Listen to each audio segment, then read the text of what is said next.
Bem-vindos ao Pré-Calouro da UEA.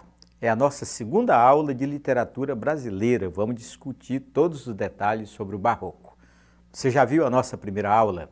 Se não assistiu a aula sobre quinhentismo, acesse o site da UEA. Ali você encontra um link para o Pré-Calouro e você vai conhecer a vida e a obra do padre José de Anchieta.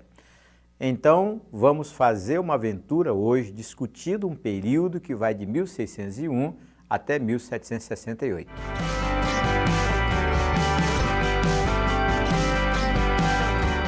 Meus amigos, para entender literatura, a primeira providência é delimitar o período literário. O Barroco, então, vai de 1601 até 1768. Note que é mais de um século e meio de literatura aqui no Brasil. Então, envolve todo o século XVII e mais da metade do século XVIII. Essa linguagem de atrelar a literatura ao correspondente século é muito usada em provas de vestibulares.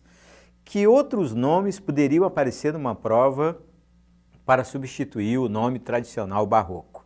Olha, quem chama o barroco aqui no Brasil de seiscentismo por conta da sequência. Primeiro o quinhentismo, depois o seiscentismo. Mas como o movimento aconteceu especificamente na Bahia, é um movimento que não teve repercussão em outros estados do Brasil na época, muitos o chamam de Grupo Baiano e é um nome bem adequado. E há ainda um nome em homenagem a um dos criadores do Barroco lá na Espanha, o Luís de Góngora, portanto é possível encontrá-lo com o nome de gongorismo. Detalhe importante para quem quer dominar a literatura, saber a obra inauguradora de cada período. No caso do Barroco, a obra é Prosopopeia, do Bento Teixeira. É a nossa primeira tentativa de fazer poema épico, mas como estamos no período colonial, o Bento Teixeira, ao produzir a sua obra, imitou os Lusíadas de Camões. Outro detalhe curioso, literatura e história se misturam, não há como separar uma da outra. Por exemplo, qual é o painel histórico da época do Barroco? Vamos aos detalhes. Primeiro, entender que a arte barroca ainda está a serviço da Contra-Reforma, aquele movimento da Igreja Católica. Depois, há um divisor com relação a épocas históricas. O homem do Barroco está dividido entre o teocentrismo, em que o centro de tudo era Deus, ou a Igreja Católica, e o antropocentrismo, em que o centro de tudo passa a ser a consciência humana ou o próprio homem. Outro detalhe curioso, como literatura é a arte da palavra, no Brasil o ensino era muito verbal e religioso. Portanto, não há a tradição do livro, da leitura, e isso naturalmente é um empecilho para a arte barroca aqui no Brasil. Para você ter uma ideia, nas escolas da época, todas naturalmente religiosas, todas da Igreja Católica, a matéria mais importante não era língua portuguesa, ou matemática, ou ciências.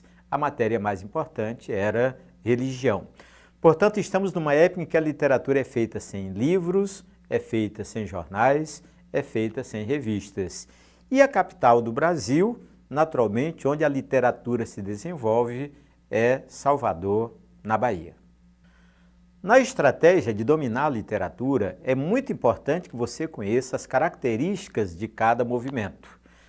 Para que servem essas características? Naturalmente, para dar segurança no momento da leitura. Olha um quadro muito comum nas provas de vestibulares. Um poema é apresentado e eles podem omitir o autor.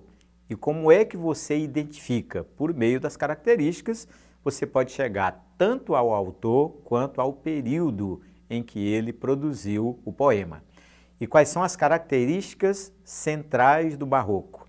Olha, a primeira delas é o cultismo, também conhecido como gongorismo, em homenagem ao Luís de Góngora, lá da Espanha. Então, ela consiste no jogo de palavras. É uma espécie de silogismo em que o autor adora jogar principalmente com palavras opostas. A linguagem é culta, portanto, há frases em latim, expressões latinas, que complicam um pouco a compreensão da linguagem hoje. Uma preferência pela frase na ordem inversa é o famoso hipérbato. Então, o camarada, em vez de escrever primeiro o sujeito, depois o verbo e depois aquilo que é comum depois do verbo, ele prefere começar numa outra ordem, arrumar a frase numa ordem inversa. E o melhor representante dessa característica denominada cultismo é o Gregório de Matos, que é o nosso poeta maior aqui no Brasil. A segunda característica mestra do barroco é o conceptismo, que nada mais é do que o jogo de ideias ou conceitos. Compare, enquanto o cultismo do Gregório de Matos se preocupava com o jogo de palavras, o conceptismo, que é mais comum do Padre Antônio Vieira, vai se preocupar com o jogo de ideias. Principalmente nos sermões, que é a literatura peculiar do Vieira, ele vai desenvolver um raciocínio que nós poderíamos chamar de raciocínio lógico. O silogismo consiste em ter proposições e logo depois uma conclusão em função daquilo que ele expôs no início. E o representante maior dessa característica, naturalmente, é o Padre Antônio Vieira, que não fez poesia, não tem fama de poeta, mas compôs os famosos sermões religiosos do período barroco. A terceira característica central do movimento barroco é aquela oposição entre teocentrismo versus antropocentrismo. Olha, esse conflito de ideias, esse conflito de conceitos vai interferir na literatura produzindo uma figura de linguagem que é peculiar do movimento, a famosa antítese, as ideias opostas. Portanto, você vai encontrar, lendo a literatura barroco, a oposição entre espírito e matéria, entre perdão e pecado, entre bem e mal, entre céu e inferno. Em síntese, é meio difícil ler um texto barroco sem se deparar com as famosas antíteses. E agora que você domina todos os detalhes do barroco, é a vez de conhecer os autores. Olhe como a literatura é uma coisa escassa, principalmente para a época em que estamos estudando. Lembra que o barroco durou mais de um século e meio? Pois bem, dentro desse período longo, apenas 4 autores ficaram na história da literatura. O Bento Teixeira, com a tradicional prosopopeia que inaugurou o movimento, o Gregório de Matos é o artista maior do período, o Padre Antônio Vieira, com os sermões, e o Manuel Botelho de Oliveira, que escreveu uma obra curiosa chamada Música do Parnaso. Vamos então conhecer a vida e a obra do primeiro escritor do barroco. É o Bento Teixeira. Olha, não há muito sobre ele, até porque a fama do Bento Teixeira é mais em função de ter inaugurado o movimento. Portanto, sabemos que ele é português, que assassinou a esposa, a mulher, em 1594, e por conta desse crime passou uma temporada na prisão e ali produziu a obra Prosopopeia. Mas acredite, na época os autores produziam livros não com o intuito de ganhar dinheiro e talvez nem com o intuito da fama, mas principalmente para agradar algum poderoso. Dizem que a obra Prosopopeia foi escrita na prisão com o intuito de agradar o governador de Pernambuco da época, que era o Jorge de Albuquerque Coelho. E parece que a estratégia deu certo, porque assim o nosso autor saiu da prisão e ficou na história da literatura como o primeiro a produzir uma obra nos moldes do barroco. Vamos conhecer os detalhes de Prosopopeia, a primeira obra do barroco e a única obra do Bento Teixeira. É um poemeto épico. Por que poemeto? Porque não é uma obra muito longa e também porque não tem tanto valor literário. E é épico porque a função da poesia épica é relatar os fatos heróicos de um determinado elemento, no caso, o Jorge de Albuquerque Coelho, que era donatário da capitania de Pernambuco.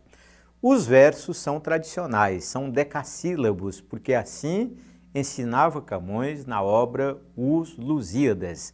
Portanto, não é uma invenção do Bento Teixeira, mas uma espécie de cópia daquilo que já se praticava lá em Portugal. A imitação de Os Lusíadas é tão patente que a obra perdeu valor literário por conta das similaridades entre Prosopopeia e o próprio livro Os Lusíadas.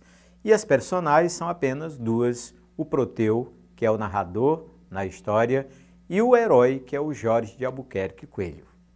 Vamos conhecer a vida e a obra do maior escritor do barroco brasileiro, Gregório de Matos, também conhecido como Boca do Inferno.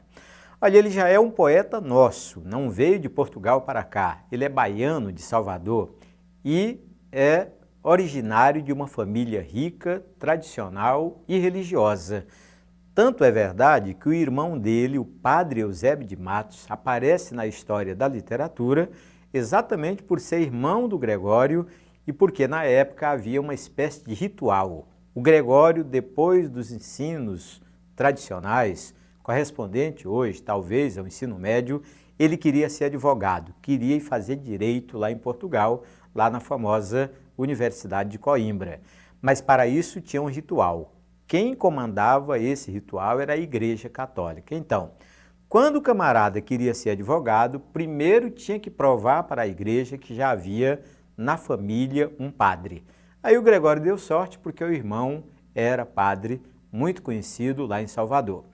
E depois a família tinha que ser rica para financiar essa aventura do filho que ia para Coimbra estudar. Pois o Gregório venceu todos esses detalhes, foi para Portugal e lá formou-se em direito, só que antes de voltar para o Brasil, ele fez uma espécie de despedida, escreveu uma quadrinha satírica, naturalmente falando mal da universidade.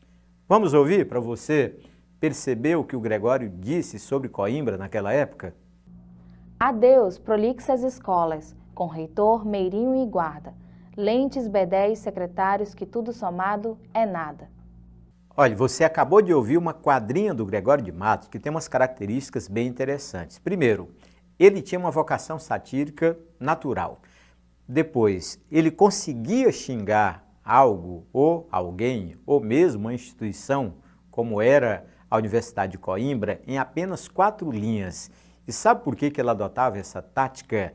Porque na época a literatura era muito mais oral, não havia como publicá-la num jornal, numa revista, em qualquer meio, e ele apostava muito que as pessoas, lendo um poeminha curto, decoravam, e o poema era passado de boca em boca, e daqui a pouco todo mundo sabia o que ele escreveu ou o que ele disse sobre determinada pessoa ou determinada entidade.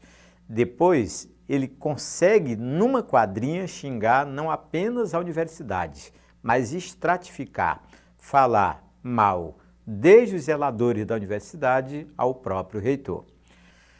As sátiras do Gregório tinham um foco, eram os padres da Igreja Católica. A história é mais ou menos assim.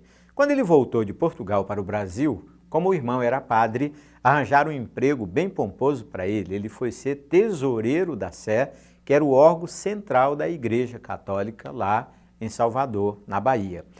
Mas olha, não demorou muito, ele começou a dizer que os padres eram ladrões. Essa coisa era muito forte, primeiro porque a família do Gregório era religiosa, e depois porque o Gregório era simplesmente o tesoureiro.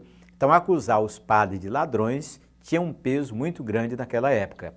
Dizem que os padres tentaram negociar para que ele mudasse a linha dessa poesia satírica, mas ele insistiu e chegou a fazer poemas insinuando que havia sido convidado para roubar dentro da Sé, mas que não ia aceitar a proposta. Não deu outra, o Gregório foi demitido e olhe, ele já falava mal das pessoas sem motivo nenhum. E agora com esse motivo da demissão, e ainda mais, porque os padres tentaram inverter a história, dizer que ele saiu da tesouraria porque roubava, aí o Gregório fez poemas que só lendo para acreditar. Vamos ouvir então 2 estrofes que, se hoje fossem publicadas em um meio de comunicação, ainda causariam muito impacto. Agora imagine naquela época em que o Brasil, e principalmente a Bahia, era bem mais religioso que hoje. E nos frades há manqueiras, freiras, e que ocupam os serões, sermões, não se ocupam em disputas, putas. Com palavras dissolutas me concluis, na verdade, que as lidas todas de um frade são freiras, sermões e putas. Quando Gregório publicou este poema usando palavrões contra os padres e a igreja resolveu mover contra ele um processo de exílio. Mas para isso a igreja precisava do apoio do governo. A igreja sozinha não tinha condições de mandar o nosso Gregório para outro país. Acredite, a guerra que a igreja declarou contra o Gregório venceu. Sabe por quê? A igreja queria expulsar o poeta do Brasil, pediu ajuda ao governo, mas o governo não aceitou. Alegou que o Gregório era brasileiro, que era artista, que era satírico e que falava aquilo talvez não com intenção de ferir ninguém. Pois bem, ele achou pouco ter a proteção do governo da época. Adivinha o que ele fez? Fez uma nova sátira, agora contra o governador-geral do Brasil. O nome dele é Antônio Luiz Coutinho da Câmara. Dizem que esse político aceitava qualquer xingamento, menos de narigudo. Se falasse mal do nariz, comprava mesmo uma guerra com o governador. Pois é exatamente em cima desse detalhe que o Gregório escreve um poema. Vamos ouvi-lo? Nariz de embono, com tal sacada, que entra na escada 2 horas primeiro que o dono. Olha a capacidade de síntese do Gregório. Em apenas 4 linhas, ele então comparou o nariz do governador a uma construção de madeira.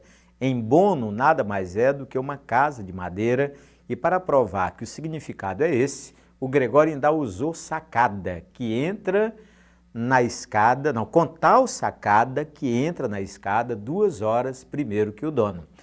Pois bem, dizem que com este poema, aí o governador topou de verdade expulsar o Gregório de Matos do Brasil. Um dos alvos das sátiras do Gregório de Matos, acredite, era a própria cidade natal. Então ele xingou a igreja e naturalmente ganhou essa guerra, xingou o governador e naturalmente o governador topou expulsá-lo do Brasil, mas ele gostava mesmo de xingar a própria cidade em que nasceu. Ouça então esse poema, essa sátira contra a cidade da Bahia, que é um dos alvos principais do Boca do Inferno. Senhora Dona Bahia, nobre e opulenta cidade, madrasta dos naturais e dos estrangeiros, madre. Vamos ouvir mais um poema em que o Gregório de Matos fala mal da sua própria terra natal. Que falta nesta cidade? Verdade. Que mais por sua desonra? Honra. Falta mais que se lhe ponha vergonha. O demo a viver se exponha. Por mais que a fama a exalta, numa cidade onde falta verdade, honra, vergonha. Que tal? Está gostando das sátiras do Gregório contra a sua terra natal? Olha a capacidade de síntese do autor. Ele simplesmente disse que na Bahia da época faltavam 3 coisinhas básicas: verdade, honra e vergonha. E é porque era a terra em que nasceu. Imagine se fosse outra terra qualquer. Gregório chega a fazer poesia autobiográfica. Olha o que ele diz nesse terceto sobre a sua atuação. Eu sou aquele que os passados anos cantei na minha lira maldizente, torpezas do Brasil, vícios e enganos. Se nós olharmos para o teor do poema, naturalmente ele está se autodefinindo e, claro, reconhecendo que na sua poesia ele falou das torpezas do Brasil, dos vícios e dos enganos, o que é uma crítica geral, não sobre uma ou determinada pessoa, mas uma crítica geral sobre todas as coisas que havia na Bahia da época. Sabe qual é a melhor parte da poesia do Gregório de Matos? Não é a satírica, ela é a popular, é aquela que chama atenção porque ele tem coragem de xingar todo mundo. Mas a poesia que ele trabalha com esmero, a poesia em que ele mostra o seu talento literário é a lírico-amorosa. Ela é elaborada numa linguagem culta e você vai ouvir um trechinho só para admirar como ele produz esse tipo de poema. Anjo no nome, angélica na cara, isso é ser flor e anjo juntamente, ser angélica flor e anjo florente, em quem, se não em vós se uniformara? Quem veria uma flor que a não cortara, de verde pé, de rama florescente? E quem um anjo vira tão luzente, que por seu Deus o não idolatrara? Gostou da poesia lírico-amorosa do Gregório? Agora, havia um detalhe, dizem que ele fazia belos poemas de amor quando estava apaixonado, mas quando o namoro acabava, quando o caso de amor terminava, ele se despedia com um poema satírico, era mesmo a coisa que ele mais gostava de fazer. As obras do Gregório de Matos somente foram publicadas na nossa época, no século XX, pela Academia Brasileira de Letras. Olha que a Academia levou 10 anos para organizar toda a poesia do autor. Foi de 1923 a 1933, numa edição de Afrânio Peixoto, com 6 volumes. O primeiro intitulado Sacra, todos os poemas falando de religião. O segundo chamado de Lírica, com os poemas lírico-amorosos, o terceiro com um tipo de poesia intermediária, que nem era satírica, nem era lírica, naturalmente mais na linha do humor, colocar o título de Graciosa, e 2 volumes para a poesia satírica. E o último tem o nome de Última, porque depois de uma série de atropelos, porque muitos poemas foram atribuídos ao Gregório e não havia como atestar se era um deles ou não, a Academia resolveu fazer um último volume, colocar o nome de Última, para encerrar essa edição sobre os poemas do Gregório de Matos. Criamos um suspense a respeito do Gregório ser ou não ser expulso do Brasil. Quer saber o desfecho? Ele terminou sendo expulso, sim. Lembre que ele brigou com a igreja e ganhou.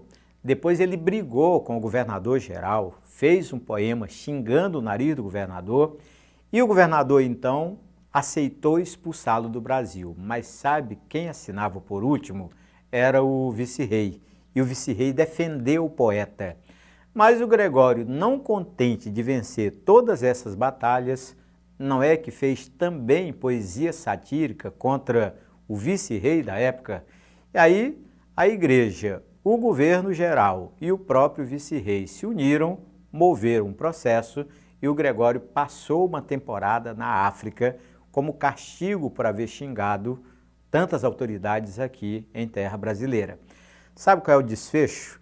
É que o nosso Gregório pediu perdão. Ele, naturalmente, queria morrer em terra brasileira. O governo deixou que ele voltasse, mas sabe quem nunca o perdoou? Foram os baianos. Fizeram uma espécie de abaixo-assinado, querendo que o Gregório voltasse sim para o Brasil, mas que fosse proibido de colocar os pés na Bahia. Então ele voltou, foi para Pernambuco, onde morreu. Mas antes de morrer, ainda fez uns poemas satíricos contra Recife. A Câmara não acode, não pode, por não ter todo o poder, não quer. É que o governo a convence, não vence. Quem haverá que tal pense que uma Câmara tão nobre, por ver-se mísera e pobre, não pode, não quer, não vence. Não pode, não quer, não vence. Vamos conhecer a vida e a obra do Padre Antônio Vieira. Ele compôs sermões, portanto não se trata de um poeta da literatura, mas de um prosador. Não um prosador que fez romance ou teatro, contos ou crônica, mas que fez sermões, mais de 200 para você ter uma ideia de quantidade. A pregação dos sermões do Padre Antônio Vieira era em defesa dos índios e contra a exploração dos próprios índios, contra também a escravidão. Acredite, essas pregações em defesa dos cristãos novos, os famosos judeus, perseguidos pela Inquisição, naturalmente fizeram que o padre fosse expulso do Maranhão por defender os indígenas e, naturalmente, por defender os oprimidos da época. Ele foi condenado em Lisboa pela Inquisição, olhe que era padre e sofreu um processo da própria Igreja Católica que o condenou. Depois de um longo processo, Vieira foi anistiado, passou uma temporada em Roma e depois voltou para o Brasil, especificamente para a Bahia, onde morreu com 89 anos de idade. Vamos conhecer o último escritor do barroco brasileiro, o Manuel Botelho de Oliveira. Ele aparece muito nas provas de literatura porque foi o primeiro brasileiro a publicar um livro. O nome da obra é Música do Parnaso e a data é 1705. Relembre comigo, o Anchieta não publicou livro enquanto viveu. A obra do Anchieta só foi publicada no século XX e, naturalmente, o Anchieta, você viu que era espanhol, não era brasileiro. Depois tivemos o Bento Teixeira, que publicou Prosopopeia, mas o Bento Teixeira também não era brasileiro. O Gregório, que é genuinamente brasileiro, viveu, escreveu muito, mas a obra só foi publicada entre 1923 e 1933. Dizem que porque a Igreja Católica sempre lutou para que a obra do poeta não viesse a público. Finalmente, o Manuel Botelho de Oliveira, em 1705, conseguiu publicar uma obra que naquela época passava por duas censuras, do próprio governo e da Igreja Católica. Ele fez direito em Coimbra, foi contemporâneo do Gregório de Matos, era advogado e político e escreveu poemas em português, em castelhano, em italiano e latim. Dizem que dentro do livro Música do Parnaso, a parte mais importante chama-se A Ilha da Maré. É uma espécie de poema em que pela primeira vez na nossa literatura alguém louva a terra, descreve a natureza, principalmente os frutos do Brasil. Portanto, ele é também lembrado por ser o primeiro a falar de natureza na nossa literatura. Note que o foco do Barroco não era exaltar a natureza. Essa preocupação vai aparecer no próximo movimento chamado Arcadismo.